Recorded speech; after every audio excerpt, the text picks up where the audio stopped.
నమస్కారం అండి. క్రీస్తు యేసే మన ప్రభు అనే అనుభవం పొందుట ఇది ఆధ్యాత్మిక జీవితము. ప్రభువే మన బాంధవ్యము. ప్రభువే మన బాంధవ్యం. ఈ రోజుల్లో మనం చూస్తున్నాం రిలేషన్షిప్ అనేక రకాలైనటువంటి పదాలు, ఉద్దేశాలు, అర్థాలు ఉన్నాయి. అయితే ఈ రోజుల్లో మనం అనుకున్నట్లుగా మనుషులతో సంబంధం తగ్గిపోయి మనం వస్తువులతోటి, టెక్నాలజీతోటి ఎక్కువ బంధం కలిగి ఉంటున్నాము. అయితే మనుషులతో ఉన్నట్టే ఈ బంధం కూడా ఏమవుతుందంటే గాయాన్ని, దుఃఖాన్ని మిగుల్చుతుంది. అయితే మన పరలోక సంబంధమైనటువంటి మనిషి కుమారుడైన మన ప్రభువైన యేసుక్రీస్తు వారు ఈ లోకానికి మానవుడిగా వచ్చి తండ్రితో మన సమాధానపరిచి ఉన్నాడు. కాబట్టి మరి ఆయనతో ఏ విధంగా మన సంబంధాన్ని నిలుపుకోవాలో, ఏ విధంగా కాపాడుకోవాలో ఈ అంశం ద్వారా తెలుసుకుందాము. ఈ యొక్క కార్యక్రమానికి మిమ్మల్ని అందరినీ హృదయపూర్వకంగా ఆహ్వానిస్తున్నాము. మన మధ్య అతిథులు ఉండటం కూడా చాలా సంతోషము. వారిని కూడా ఈ యొక్క కార్యక్రమానికి ఆహ్వానిద్దాము. నమస్కారం అండి. నమస్తే మేడం. ఈ యొక్క కార్యక్రమానికి మిమ్మల్ని హృదయపూర్వకంగా ఆహ్వానిస్తున్నాము. ప్రభువే మన బాంధవ్యము అనే అంశం గురించి ఈరోజు మనం చర్చించుకొని పోవచ్చున్నాము. ప్రభు ఏ విధంగా మనకు బాంధవ్యం అయి ఉన్నారు, ముఖ్య ఉద్దేశం గురించి మా ప్రేక్షకులకు తెలియజేస్తారండి. ఈ పాఠం ముఖ్య ఉద్దేశం ఏంటంటే, యేసు ప్రభు యెహోవా దేవుడు ఆయన ఆదామవ్వలను సృష్టించినప్పుడు, ఫస్ట్ ఆదామును సృష్టించినప్పుడు ఈ సృష్టి మీద అంతటికి ఆయన అధికారం ఇచ్చాడు, అన్నీ చేశాడు. కానీ తనకు సాటి అయిన సహాయం చేయాలని ఉద్దేశించి మరి అవ్వను కూడా తన ఎముకల్లో ఎముకను సృష్టించి తనకిచ్చాడు. అయితే నారి అనబడింది. అయితే ఆమె ఏంటంటే ఆయనకు సహాయం చేయడానికి సహాయకారిగా ఆయన గిఫ్ట్గా ఆయనకి ఇచ్చాడు. అయితే నరుడు ఒంటరిగా ఉండటం మంచిది కాదని ఆమె ఆయనకు బహుమానంగా ఇచ్చినట్లు మనం ఈ పాఠంలో ముఖ్య ఉద్దేశం చూస్తాం. థ్యాంక్స్ అండి. అయితే జెన్నిఫర్ గారు, ఈ పాఠం తాలూకా ముఖ్య తలంపు గురించి మా ప్రేక్షకులకు తెలియజేస్తారా? తప్పకుండానండి. ఈ పాఠం తాలూకా ముఖ్య తలంపు ఆదికాండము 2వ అధ్యాయము 24వ వచనము. కాబట్టి పురుషుడు తన తండ్రిని తన తల్లిని విడిచి తన భార్యను హత్తుకొనును, వారు ఏక శరీరమై ఉందురు. చాలా చక్కటి విషయం అండి. అవును, బాంధవ్యం, మనుషులతో ఏ విధంగా బాంధవ్యం గురించి ఇక్కడ తెలియజేస్తున్నారు. చాలా సంతోషం. అయితే ఇక్కడ మనం చూసుకున్నట్లయితే ఇక్కడ సృష్టిలో వివాహము అనే బహుమానము దేవుడిచ్చిన గొప్ప వరము, దాని గురించి వివరించండి. అవును మేడం, ఈ సృష్టిలో అన్నిటికంటే ముఖ్యమైనది దేవుడిచ్చిన గొప్ప వరాల్లో కూడా కుటుంబము అతి ప్రాముఖ్యమైంది. అయితే ఇంతకుముందు మనం చెప్పుకున్నట్లుగానే ఏదైనా వనంలో జరిగిన వివాహము దేవుని సమక్షంలో సృష్టి యావత్తు ముందు జరిగింది, ఆదాముకిని అవ్వకిని.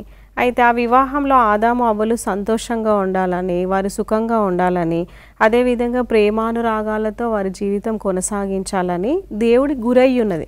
కానీ వాళ్ళు పాపం ప్రవేశించిన తర్వాత వాళ్ళు పడిపోతారు. అయితే వారి వివాహ జీవితంలో దేవుని గురి నెరవేరలేకపోయింది. ఎందుకు అంటే మూడవ మనిషి ఆ కుటుంబంలోకి వచ్చింది కాబట్టి, ఆ కుటుంబాన్ని చెల్లాచెదురు చేయడానికి ప్రయత్నం చేసింది కాబట్టి అందులో ఎవరిని వాడుకుందంటే అవ్వను వాడుకుంది. ఆదాము లేనప్పుడు ఆమెకు మాటల ద్వారా మరి కొన్ని ముసలమ్మ ముచ్చట్లు చెప్పి పడేసింది, ఆ కుటుంబాన్ని కూలదోయాలని ప్రయత్నం చేసింది. కానీ మన నిజ జీవితంలో కూడా మూడవ మనిషికి మనం ఎప్పుడైతే తావిస్తామో మన కుటుంబాల్లో కూడా చాలా చెల్లాచెదురయ్యిపోయే అవకాశాలు ఎక్కువగా ఉంటాయి. మనకు వాక్యం ఏం చెప్తుందంటే అందరికీ తెలుసు, ఇది అందరూ చదువుకుంటారు. ఆదికాండము 2:23-24లో ముఖ్య తలంపుగా ఉంది. అదేవిధంగా ఎఫెసీ 5:31, ఎఫెసీ 5:21-33లో కూడా మనం చూడొచ్చు. మంచి మాట వ్రాయబడి ఉంది. ఏంటంటే, ఈ హేతు చేత పురుషుడు తన తండ్రిని తల్లిని విడిచి తన భార్యను హత్తుకొనును, వారిద్దరూ ఏక శరీరం అగుదురు. ఈ మర్మము గొప్పది అని చెప్తున్నాడు దేవుడు. వాళ్ళిద్దరూ ఎట్లా అంటే ఒకే మాట మీద ఇలా ఉండాలి. ఒకే మాట మీద ఇలా ఉన్నప్పుడు ఆ కుటుంబం నిలబడుతుంది. ఇలా చెల్లాచెదురు అయిపోయినప్పుడు ఆ కుటుంబంలో సమస్యలు ఏర్పడతాయి అని అంటున్నాడు. ఈ రోజుల్లో కుటుంబాల్లో మనం చూసుకున్నట్లయితే ఒక స్త్రీ, ఒక అమ్మాయి, యవనస్త్రాలు ఈ కుటుంబంలోకి వస్తుంది వివాహం జరిగిన తర్వాత. అయితే భర్త తనకు అంటే వాళ్ళ కుటుంబాన్ని అంతా వదిలేసి ఈమె వస్తుంది. కానీ ఈమె మాట ఆయన వినకుండా కొన్నిసార్లు వాళ్ళ తల్లిదండ్రులు కానీ, వాళ్ళ పెద్దలు కానీ, ఇంకెవరైనా మాటలు విన్నప్పుడు ఈమెకు కొంచెం బాధ వేస్తుంది. అయ్యో, ఆయన సర్వస్వం అని నేను ఈ కుటుంబంలోకి వచ్చినప్పుడు నా మాట వినట్లేదే అని బాధపడతారు. కానీ ఆ మాట కూడా ఈయన వినాలి. ఎందుకంటే ఇద్దరు ఒకటిగా ఉండాలి, ప్రేమానురాగాలతో ఉండాలనే మరి దేవుడు ఆదాము అవ్వల్ని ఒకటిగా చేసినప్పుడు ఇహలోకంలో కూడా వీళ్ళిద్దరు ఒకటే ఉండాలి. కానీ ఆమె మాట వినకుండా నా తల్లే సర్వస్వం, నా తండ్రే సర్వస్వం, నువ్వు కాదు, వాళ్ళ తర్వాతనే నువ్వు, వాళ్ళకు గౌరవం ఇవ్వాలి. పెద్దవాళ్ళు పెంచి పోషించారు, కానీ ఎంతవరకు ప్రాముఖ్యత ఇవ్వాలి అనేది కూడా చూడాలి. తల్లిదండ్రులు కూడా పిల్లలకి చెప్పాలి, తన మాట కూడా విను, తన మాటకు కూడా విలువ ఇవ్వు. కానీ కొందరు ఏమంటారు, ఆ మాట ఎందుకు వింటావు, ఆమె నిన్న మొన్న వచ్చింది కదా, నా మాటే వినాలి, నా మాట అయిన తర్వాత ఆ మాట, ఆమె ఎక్కడి నుంచో వచ్చింది, ఆ మాట వింటావా? ఇట్లా కుటుంబాల మధ్యలో ఉన్నప్పుడు ఆ పురుషుడు నలిగిపోవటానికి ఆస్కారం ఉంటుంది. ఆయన ఎవరి మాటలు వినాలో తెలీదు. అట్లాంటప్పుడు గొడవలు అవుతూ ఉంటాయి. వీళ్ళు బయట నుంచి వచ్చే అమ్మాయిని బాగా చూసుకోవాలి, వాళ్ళ కుటుంబంలో వీళ్ళ అమ్మ నాన్నలు అల్లుని కూడా బాగా చూసుకున్నప్పుడు ఆ కుటుంబం బాగుంటుంది. అయితే ఇట్లాంటి కుటుంబాలు వర్ధిల్లబడతాయి. కానీ కొన్ని కుటుంబాల్లో వేరే వాళ్ళ మాటలు విని కూల్చబడుతున్నట్లుగా కూడా మనం చూస్తూ ఉన్నాం. అవునండి, చాలా చక్కగా వివరించారు. ఇక్కడ జెన్నిఫర్ గారు మనం చూసుకున్నట్లయితే ఎవరెవరితో సన్నిహిత సంబంధం కలిగి ఉండాలి? మొదటిగా మనం దేవునితో సన్నిహిత సంబంధం కలిగి ఉండాలి. మనం దేవునితో కనుక మంచి సంబంధం పెట్టుకుంటే ఇతరులతో ఆటోమేటిక్గా ఆ సంబంధాన్ని అటువంటి సంబంధం కలిగి ఉండగలుగుతాము. అయితే దేవునితో దగ్గర సంబంధం కలిగి ఉండటం ఆయన ప్రణాళికలో ఒక భాగము. అదేవిధంగా క్రీస్తే మన బాంధవ్యమునకు ప్రభు అయి ఉన్నాడు. సో మనం ప్రభువుకి దగ్గరగా ఉన్నట్లయితే ఇతరులకు ఆయన యొక్క ప్రేమ పంచటం కానీ ఆయన యొక్క జాలి గుణం మనము కలిగి ఉంటాము. అవునండి, మీరు చెప్పినట్లుగానే మనం ప్రభుతో బాంధవ్యం కలిగి ఉండాలి. మొట్టమొదటిగా మనం ఆయనను ఎలాంటంటే హానోకున్నాడు, దేవుడితో బాంధవ్యం కలిగి ఉన్నాడు. ఆయనతో బాంధవ్యం కలిగి ఉన్నప్పుడు మన కుటుంబాన్ని కూడా చూసుకున్నాడు. ఆయనకి పొలాలు ఉన్నాయి. మొట్టమొదటిగా దేవునికి మొదటి స్థానం ఇవ్వాలి, తర్వాత ఈ లోక బాంధవ్యాలన్నీ కూడాను. కాబట్టి ఒక యవనస్తుడైన ఆయనకి ధర్మశాస్త్రంలో మొట్టమొదటి ఆజ్ఞ అంటే చెప్పాడు. మరి మొట్టమొదటిగా నీ పూర్ణ హృదయంతో, పూర్ణాత్మతో, పూర్ణ శక్తితో, పూర్ణ బలంతో నీ ప్రభువైన దేవుణ్ణి ప్రేమించాలి. తర్వాత ఏంటి అంటే నిన్ను వలె, రెండవ ఆజ్ఞ అంటే ఈ 10 ఆజ్ఞలో కుదించి చెప్పినవి. రెండవది ఏంటి, నిన్ను వలె నీ పొరుగువాన్ని ప్రేమించవలెను అనేటువంటి మాటలతో ప్రభు చెప్పారు. కాబట్టి మనం దేవుడిని మొట్టమొదటిగా ఆయన స్థానం ఇవ్వాలి, ఆయన మనం ప్రేమించాలి. అప్పుడు మన పొరుగు వానియల్లా మనం ప్రేమ కలిగి ఉంటాం. అందుకనే 10 ఆజ్ఞల్లో మొదటి 4 ఆజ్ఞలేమో దేవునికి సంబంధించినవి, మిగతా 6 ఆజ్ఞలేమో నీ వలె నీ పొరుగువాన్ని ప్రేమించమనే దానికి మానవునికి మధ్య సంబంధాన్ని కలిగి ఉన్నాయి. ఇటువంటి సంబంధం కొరకు ప్రేమ, ఇవన్నీ కూడా ప్రేమ మీద ఆధారపడి ఉన్నాయి. చాలా చక్కగా చెప్పామమ్మా. మరి చిన్న విరామం తీసుకుందాము. విరామం తర్వాత మరలా కలుసుకుందాము. చూస్తూనే ఉండండి. విరామం తర్వాత మరికొన్ని అమూల్యమైన విషయాలు తెలుసుకుందాము.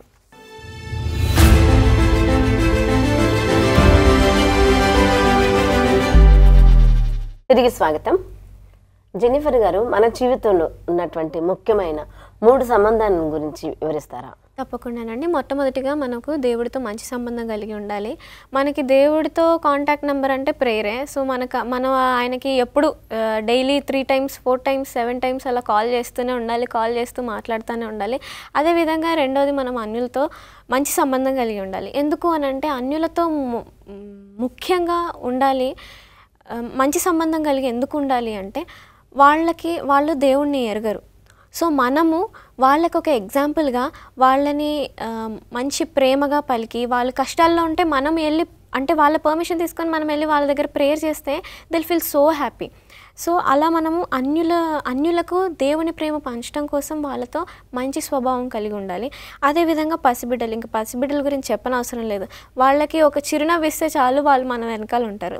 మనం ఒక చిరునవ్వు చాలు, వాళ్ళు మనతో చక్కని సంబంధాన్ని ఏర్పాటు చేసుకోవటానికి. అదేవిధంగా వాళ్ళకి కావాల్సిన మనం ఇస్తుండాలి, వాళ్ళు చెప్పేది మనము వింటూ ఉండాలి. అలాగే వాళ్ళతో ఎలా ఉండాలి అంటే వీ హ్యావ్ టు ఎక్స్ప్రెస్, అంటే మన నవ్వైనా మన ఏడుపైన ఏది ఉన్నా సరే అది వాళ్ళ దగ్గర మనం ఎక్స్ప్రెస్ చేస్తే that is the secret, they will attract to us very soon. So అది మనం ముగ్గురితో చాలా మంచి సంబంధం కలిగి ఉండాలి. మొదటిగా దేవుడితో మనం మంచి సంబంధం కలిగి ఉంటే వీళ్ళందరితో మనము సంబంధం కలిగి ఉండటం చాలా తేలిక. అన్యులు మనము మార్చడం కోసం వాళ్ళని అలా ప్రేమగా ఉండొచ్చు. అండ్ పసిబిడ్డల గురించి మనం కథలు చెప్తూ పాటలు పాడుతూ వాళ్ళతో ఆడుకుంటుంటే వాళ్ళు కూడా మంచిగా ఉంటారని చెప్తున్నా. చాలా చక్కగా వివరించారండి, మీకు చాలా ధన్యవాదాలు. మనం ఇక్కడ చూసుకున్నట్లయితే కుటుంబము అనేటువంటిది మరి ఒక బహుమానము అనే విషయాన్ని గురించి తెలియజేస్తారా? అవును, కుటుంబము మనకు దేవుడిచ్చిన బహుమానం మేడం. ప్రతి ఒక్కరికి కుటుంబం ఉంటుంది, మీకు ఉంటుంది, నాకు ఉంటుంది, ప్రతి ఒక్కరికి. అసలు కుటుంబం లేని వాళ్ళు ఉన్నారు చాలా తక్కువ, వాళ్ళకి ఎవరు లేరు అని అంటే అది చాలా తక్కువ. ఒక కుటుంబం నుంచి వచ్చిన తర్వాతనే వాళ్ళు అందరూ ఒకవేళ దేవుడు పిలిస్తే పోయిన వాళ్ళే ఉంటారు, కానీ కుటుంబం ఉంటుంది. అయితే మనకు వివాహం జరగవచ్చు, లేక ఒంటరిగా ఉండొచ్చు, లేక పిల్లలు ఉండవచ్చు, లేకపోవచ్చు. ఏది ఏమైనా మన కుటుంబంలో మనం ఒక భాగం. మనం ఎవరమైనా కూడా మనకు వివాహం జరిగినా జరగకపోయినా కూడా. అయితే ఆ కుటుంబం చిన్నది కావచ్చు, పెద్దది కావచ్చు. దేవుని మహా గొప్ప కుటుంబం కూడా మనకు మందిరంలో, ఆలయంలో మనం కుటుంబస్తులంగానే ఉంటాము. అదే సంఘంలో మనం ప్రముఖులుగా పేరు ప్రతిష్టలు అవును, మన కుటుంబ వ్యవహారంలో గొప్ప కుటుంబానికి చెందిన వాళ్ళు. అవును, అదేవిధంగా మన కుటుంబం వ్యవహారంలో యేసు రక్తమును బట్టి మనం అందరం కూడా రక్షించబడి ఉన్నాము. కాబట్టి కుటుంబానికి అంత ఎక్కువ ప్రాధాన్యత ఇవ్వాలి. మన కుటుంబస్తులు మనకు లేరు అని చెప్పుకోవటంలో అది ఎంతో బాధ కలిగి ఉంటుంది, చాలా బాధ ఉంటుంది. మీకు ఎవరైనా ఉన్నారా అన్నప్పుడు మా తల్లిదండ్రులు లేరు, మాకు ఇంకెవ్వరు లేరు అంటే అది ఎంత అసలు బాధ అంటే అసలు చెప్పుకోలేని బాధ అది. కాబట్టి మనకు 127వ కీర్తనలో కూడా ఒక మాట ఉంది. అదేవిధంగా ఎఫెసీ 6:1-4 కూడా ఉంది. మంచి మాటలు దేవుడు మనకు రాసి ఇచ్చాడు. ఇక్కడ ఒకసారి చూసుకుందాం మనం. 127లో ఏముందంటే కుటుంబం గురించి వ్రాయబడింది. యెహోవా ఇల్లు కట్టించిన ఎడల దాని కట్టువారి ప్రయాసము వ్యర్థమే. యెహోవా పట్టణంను కాపాడని ఎడల దాని కావలియు వారు మేలుకొని ఉండుట వ్యర్థమే. అదేవిధంగా యెహోవా యందు భయభక్తులు కలిగి ఆయన త్రోవల యందు నడుచు వారందరూ ధన్యులు. యెహోవా యందు భయభక్తి గలవాడు ఇలాగ ఆశీర్వదింపబడినాడు. ఈ జీవితకాలం అంతా ఇవన్నీ మనకు కుటుంబానికి ఇచ్చినటువంటి వాక్యములు. కుటుంబం లేకపోతే మనము ఏదో పోగొట్టుకున్నట్టు ఉంటాం. మనకు బిడ్డలు లేకపోయి ఉండుట, అదేవిధంగా తల్లిదండ్రులు లేకపోయి ఉండుట, అక్క బాణం వంటి వారు. కాబట్టి కుటుంబంకు మనం ఎంతో ఇంపార్టెన్స్ ఇవ్వాలి. ఒకవేళ మనకు ఏది లేకపోయినప్పటికీ దేవుణ్ణి పొందుకొని మనము అడుక్కోవాలి. 128వ కీర్తనలో కూడా రాయబడింది కదా మేడం, మనం చూసుకున్నట్లయితే మనం యెహోవా యందు భయభక్తులు కలిగిన వారు ఈ విధంగా వర్తిల్లుతారు. అవును, దేవుడు సెలవిస్తున్నాడు ఒలివల మొక్క వలె వాళ్ళు ఎదుగుతారని. ఒలివల మొక్క అంటే ఇక్కడ మనం చెప్పుకోవచ్చు, దానికి అసలు చావు ఉండదు, ఎప్పుడు చిగురిస్తూనే ఉంటుంది అది. ఒలివ మొక్కకు అందుకనే పోల్చి ఉన్నారు కుటుంబం ప్రకారం మరొకటి పెరుగుతూనే ఉంటుంది. ఎప్పుడో కొన్ని సంవత్సరాల క్రితం ఉన్న చెట్లు కూడా ఇంకా ఇప్పటికీ అవి చిగురిస్తూనే ఉన్నాయి, పచ్చగానే ఉన్నాయి. కాబట్టి అంత ప్రాముఖ్యం ఇచ్చాడు దేవుడు కుటుంబానికి. మనం ఎప్పుడు కుటుంబం పట్ల దయ కలిగి తనలోని భార్య ఎప్పుడు కూడా ఫలించే ద్రాక్షవల్లి వల్లే ఉంటుందని అసలు ఎంత ప్రాముఖ్యమో చూడండి. అందుకే ఈ కుటుంబం అనేటువంటి బహుమానంగా దేవుడు ఇచ్చి ఉన్నాడు. కుటుంబం నుంచే కదండి సమాజం ఏర్పడేది. కొన్ని కుటుంబాలు కలిస్తే సమాజం, మరి అది ఎంత బహుమానంగా ఉంటుంది మనకు చూడండి. కాబట్టి మన కుటుంబం అనేటువంటిది మన జీవితంలో చాలా ప్రాముఖ్యమైనటువంటి మరి దాని గురించి సోషల్ ఇది చూసుకున్నట్లయితే ఇది సాంఘిక సంబంధం. అవును, మనం ఎక్కడున్నా మన కుటుంబానికి చేరాల్సిందే. ఎన్ని ప్రదేశాలు తిరిగని, ఇంకేం చేయని, ఏం పని చేయని, ఎక్కడున్నా చివరికి కుటుంబానికి రావాల్సిందే. మానవుడు సంఘజీవి. ఒక మనిషి మరొక మనిషి మీద తప్పక ఆధారపడతారు. ఒంటరిగా ఎవరు జీవించలేరు. మరి అంటే వివాహం అవని అవ్వకపోనే గాక ఒంటరిగా జీవించలేరు. ఎవరొకరు మనకి సహాయం చేస్తూనే ఉంటారు. దేవుడు ఏర్పాటు చేసింది మానవుడు సంఘజీవిగా. మరి మనం ఏంటంటే మనంతటి మన స్వయం ప్రకాశాలం కాదు, మనమంతటి మనం స్వయంగా అన్నిటిని పోషకాలు చేసుకోవాలి. ఈనాడు చాలా బాధాకరం, చాలా కుటుంబాలు విచ్ఛిన్నం అయిపోతున్నాయి. ఒకరు అంటే సాతాను ఏ విధంగా ప్రవేశించి అది ఎక్కువగా సేవకుల కుటుంబాల్లో కూడా చిచ్చులు పెట్టే ప్రయత్నాలు ఎక్కువ చేస్తుంది. అవునండి, ఎందుకంటే అందుకే కదా క్రీస్తు ప్రభువు మన బాంధవ్యంగా ఉండాలని. ఈ యొక్క విచ్ఛిన్నాన్ని తట్టుకోలేకే మొట్టమొదటిగా దేవుడితో సంబంధం కలిగి ఉన్నట్లయితే మన బాంధవ్యాలన్నీ కూడా నిలుస్తాయి. మానవుల యొక్క బాంధవ్యాలు కొంతకాలం ఉంటాయండి. మరి ఏ బాంధవ్యాలు అయినప్పటికీ కూడాను మనం అవి తాత్కాలికమే, కానీ ప్రభువుతో బాంధవ్యం అనేటువంటిది అది స్థిరంగా శాశ్వతంగా నిలిచిపోతుంది. ఎవరైనా సరే ఇప్పుడు భార్యాభర్తలైనా సరే వారి ఇరువురు కూడానండి దేవుణ్ణి ముందు పెట్టుకోవాలి, ప్రభువుని ముందు పెట్టుకుంటారు, తన ఇంటికి యజమానుడిగా పెట్టుకో. అవును, ఇప్పుడు అందుకే ఒక త్రిభుజం ఉందనుకోండి, ఈ రెండే ఉంటే త్రిభుజం అవ్వదు, 3 భుజాలు ఉంటే త్రిభుజం అవుతుంది. ఇప్పుడు భార్య భర్త, మరి ప్రభు ఉండాలి మెయిన్. ప్రభు ఉంటేనే వాళ్ళకి మధ్య అక్కడ త్రిభుజం బంధం ఏర్పడింది, లేకపోతే విడివిడిగానే ఉన్నాయి ఎంత గీసినప్పటికీ కదండి. ఈ త్రిభుజం అనే 3వ గీత ప్రభు ఉన్నప్పుడే ఆ యొక్క బంధం నిలబడుతుంది. కాబట్టి అది ఒక బహుమానం, దేవుడిచ్చిన బహుమానాన్ని స్పష్టంగా క్లియర్గా అర్థం చేసుకోవాలి. ఆదిలోనే దేవుడు ఈ బహుమానాన్ని ఇచ్చి ఉన్నాడు కదండి. సబ్బాతు మరియు ఇది ఒక కుటుంబ వ్యవస్థ, వివాహ వ్యవస్థని దేవుడు ఇచ్చి ఉన్నాడు. అందుకే వివాహం అన్ని విషయంలో ఘనమైనది. పరలోకం అనేటువంటిది ఈ లోకంలోనే అనుభవించవచ్చు, ఒక చిన్న పరలోకంగా. కాబట్టి పరలోక అనుభవాన్ని ఇక్కడే పొందుకోవచ్చు అని. అందుకే ఈ కుటుంబం అనేది చాలా ప్రాముఖ్యమైనటువంటిది. అందుకే దేవుడు ఇచ్చాడు బహుమానంగా. మనం చిన్న విరామం తీసుకుందామండి. విరామం తర్వాత మరికొన్ని విషయాలు తెలుసుకుందాము. చూస్తూనే ఉండండి. విరామం తర్వాత మరికొన్ని విషయాలు తెలుసుకుందాము.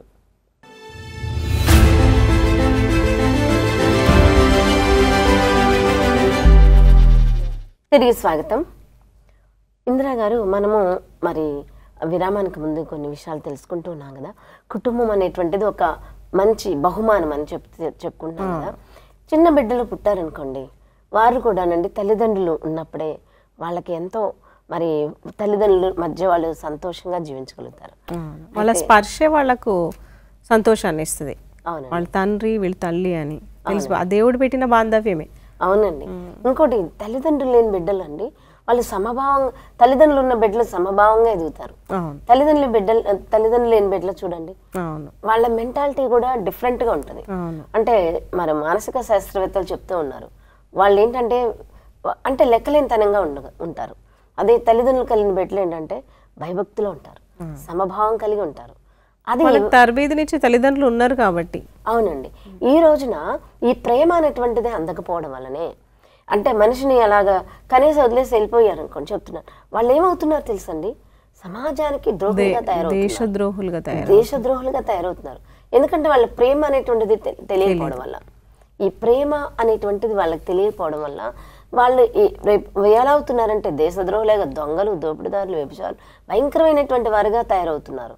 కాబట్టి అట్లా కాకుండా కూడా మన సమాజంలో ఉన్న వారందరూ కూడాను అట్లాంటి వారిని కూడా పట్టించుకోవాలి. పట్టించుకొని తల్లిదండ్రులు లేని బిడ్డలు కూడా మన యొక్క ప్రేమను మన ప్రేమను అందించాలి. కాబట్టి వాళ్ళని వదిలేయకూడదు. కాబట్టి ఎస్తేర్ ఉందనుకోండి, చూడండి, ఆమె అనాథగానే ఉన్నా కానీ ఆమెను చేరదీసి దేవుని గురించి చెప్పి ఆజ్ఞల ప్రకారం జీవింపచేసి మరి గొప్ప రాణి ఎలా చేశారు కదా. మరి అట్లాంటి బిడ్డలు ఎంతమందో ఉన్నారు కదా. ఏ రాళ్ళు ఏ రత్నం ఉంటుంది ఎవరని చెప్పలేము. అట్లా వారిని తీర్చిదిద్దగలగాలి. ఇది మనం చూసుకున్నట్లయితే మరి జెన్నిఫర్, ఇక్కడ వినుట అనేటువంటిది చాలా ప్రాముఖ్యము అని నీవెలా అనుకుంటున్నావు? వినుట ఎందుకు ప్రాముఖ్యము అంటే, మా యేసు ప్రభువు ఈ లోకంలో సంచరిస్తున్నప్పుడు ఆయన ప్రతి ఒక్కరి దగ్గరికి వెళ్ళి, ఎవరైతే కష్టాల్లో ఉన్నారో వాళ్ళ దగ్గరికి వెళ్ళి ఆయన ఫస్ట్ విని వాళ్ళ కష్టాన్ని తెలుసుకొని వాళ్ళకి సరి అయిన స్వస్థతనిచ్చాడు. ఇప్పుడు మనం ఇంకో స్త్రీ వాళ్ళ కూతురికి దయ్యం పట్టిందని చెప్పి వస్తుంది. ఆ స్త్రీ వచ్చినప్పుడు ఆయన యేసు ప్రభువు ఆమె కష్టాన్ని విని ఆమెతో మాట్లాడి వాళ్ళ కూతురిని స్వస్థత పరచడం చూస్తున్నాం. అయితే మనం విన్నది విన్నట్టే కాకుండా విని దాన్ని చదివి మన వాక్యాన్ని ధ్యానించాలని నేను కోరుతున్నాను. అదేవిధంగా మనం యేసు వినే సువార్తనిచ్చి ఉన్నాడు. సువార్తను క్రైస్తవులు మర్చిపోతున్నారు ఈనాటి దినాల్లో. అవును. అయితే వినడం అనేటువంటిది కూడా చాలా ప్రాముఖ్యం. శ్రద్ధతో వినాలి. అవి విన్నప్పుడు వాళ్ళకి సగం బాధ కూడా పోతుందండి. మానసిక శాస్త్రవేత్తల ప్రకారం ఏంటంటేనండి, ఎదుటి వాళ్ళ యొక్క సమస్య యేసుప్రభువు కూడా చేస్తున్నదే. వాళ్ళు బాధలతో వచ్చినప్పుడు ఆయన వాళ్ళ శ్రద్ధగా వాళ్ళ గోడు విన్నాడు. సమాజం యొక్కయు వ్యక్తిగతమైన వాళ్ళ గోడు వినే వాళ్ళకు సరి అయిన ట్రీట్మెంట్ ఇచ్చినట్టుగా ఆయన సరి అయిన మాటలతో ఆయన వాళ్ళకి ధైర్యాన్ని ఇచ్చాడు. అందుకని మనమందరం కూడా యేసుక్రీస్తు వారి యొక్క పనిలో పాలిభాగస్థులంగా ఉన్నాము. కాబట్టి వినుట అనేది కూడా చాలా ప్రాముఖ్యం. మనం వినాలి, ఎదుటి వారి సమస్యలు విని అర్థం చేసుకోవాలి. కాబట్టి మనకి ఎవరు రోల్ మోడల్గా ఉంది, మనకి ఎవరు మాదిరికరంగా ఉందంటే యేసుక్రీస్తు ప్రభువారే. కాబట్టి మనం కూడా వినుట అనేటువంటిది చాలా ప్రాముఖ్యం. అయితే ఇక్కడ మనకి కుటుంబంలో ప్రాముఖ్యత వహించినటువంటి కొంతమంది స్త్రీల గురించి వివరిస్తారా? చాలా మంది ఉన్నారు మేడం. బైబిల్లో మనం చూసుకున్నట్టయితే మెయిన్గా దినవృత్తాంత గ్రంథంలో సెరయ్య ఆమె దావీదు అక్క. ఆమె తన కుటుంబం అంటే తన తమ్ముడు, ఆయన వాళ్ళిద్దరు సహోదరుడు ఆయన కొరకు తన కుమారులను కూడా అర్పించుకున్నట్లు చూస్తున్నాం మనం. ఎందుకంటే తన మేనల్లుళ్ళు మేనమామ గురించి ఎంత తాపత్రయపడతారు.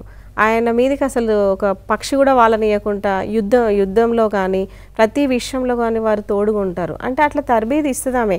నా తమ్ముడు, నా కుటుంబము, అంటే నా తల్లిదండ్రుల కుటుంబంలో నా తమ్ముడికి నేను సహాయకారిగా ఉండాలనే ఉద్దేశం.